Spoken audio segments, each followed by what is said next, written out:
people here at the state capitol have different ways of characterizing what the governor sent to these business leaders. His office confirmed since November, Governor Gavin Newsom has been sending out these phones on a rolling basis to the CEOs of the top 100 biggest businesses that are California-based. Now, multiple sources told us that several tech executives received them. Some didn't even think it was real. Newsom spokesman Izzy Gardon said in a statement that this was the governor's idea to connect more directly with business leaders in the state. One source told me this was meant for CEOs to have a direct line to the governor about any issues with the state's government.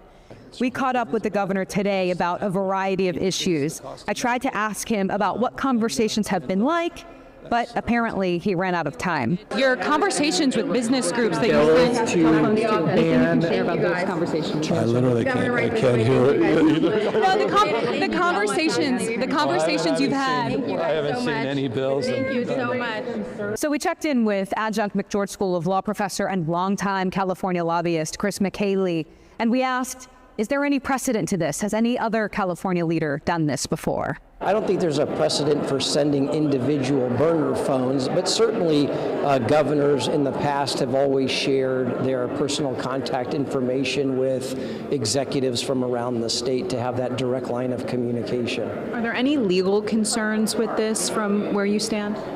I don't think there are any legal concerns. Some people might question whether or not they could find out if somebody did use the phone and communicate directly to the governor, but those types of conversations are not subject to public disclosure. So basically the public would not be able to know what these conversations entail between the governor and these business leaders?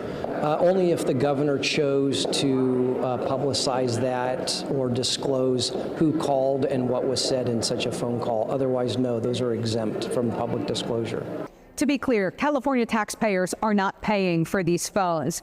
The Protocol Foundation, which is a nonprofit organization, is footing the bill for this. That nonprofit has paid for the governor's inauguration and swearing-in ceremonies, plus his official travel.